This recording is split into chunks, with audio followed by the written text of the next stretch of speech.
Slavēts Jēzus Kristus, mīļie draugi, no Laterāna patriarchālas, pontifikālas baznīcas. Mēs no vienas puses redzam šeit šo ļoti skaistu lielu fresku, vai ne, Dievmāte debesu godība tiek uzņemta, divi svētie viņu pielūdz, bet patiesība šeit ir kaut kas, ko ir izgaismojuši speciāli, lai mēs neuzmanīgi mūsdienu šo svētvietu un mākslas tempļu arī apmeklētāji pamanītu. Proti, paskatieties apakšā.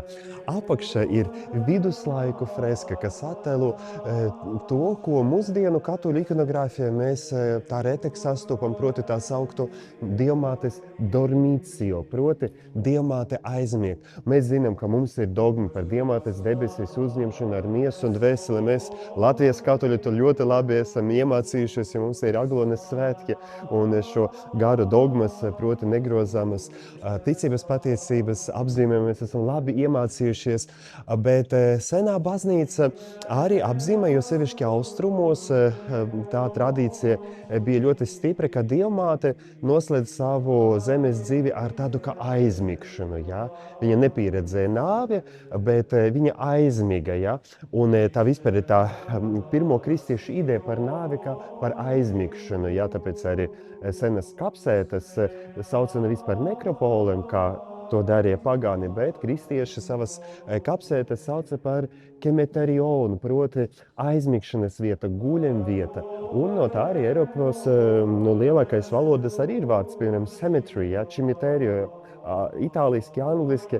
Tā ir tā vieta, kur viņi ir aizmiguši, gaidot augšām celšanos. Un lūk, tur vēl ir tā sena ideja par Dievmātes zemes dzīves noslēgumu, ka viņa ir aizmigusi, ja? Un apostoli it kā viņu apbedi, bet patiesībā viņu vienkārši atstāja.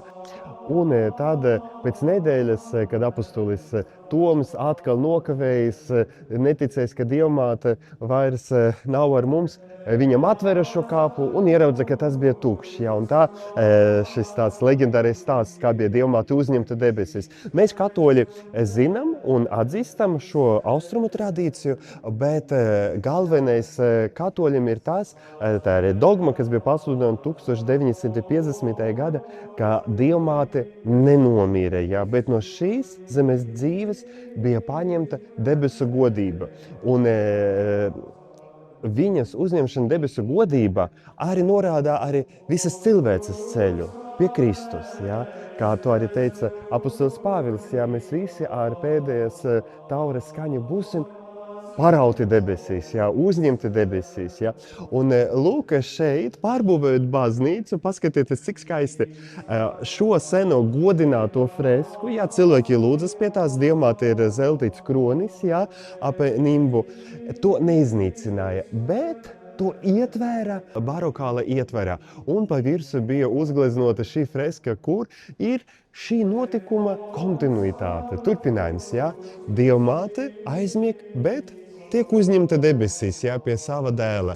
Un tad ir divi svēti, ja, ir svētais Dominiks un svētais Filips Neri. Ja, tādi lieli divi svēti, un divi lieli ir Dievmātes godināti, jo vairāk jau svētais Dominiks ar viņa roža kroņa lūkšanu. Un pa labi un pa kreisi šajā sauna kapelā arī ir divas lietas, kas mani sajūsmina, proti ir pie tā, un arī viena kardināla kapa piemineklis pa kreisi.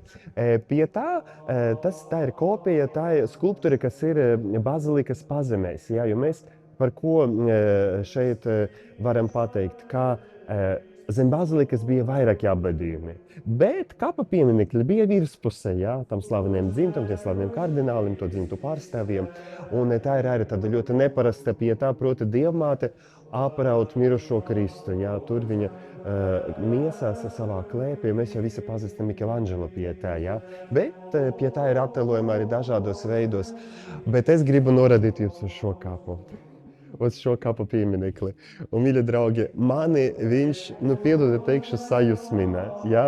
Jo mēs redzam, ja, atkailinātu vīrieti ar eņģeļa spārniem, bet viņš ir gados, mēs redzam viņam garu tādu bārdu, bet tas ir kardināls, kas šeit ir apbedīts. Un mēs redzam viņa portretu, ja, medaļona augšā, virs tāda kā obeliska, ja, simboliska, un mēs redzam noliktas viņa kardināla insignies, proti ir kardināla cepuri, jūs redzat ar tādiem puškiem, ja, pie cepures. Lūk, tas ir kardināls, kas ir attēlots jau mūžības perspektīvā.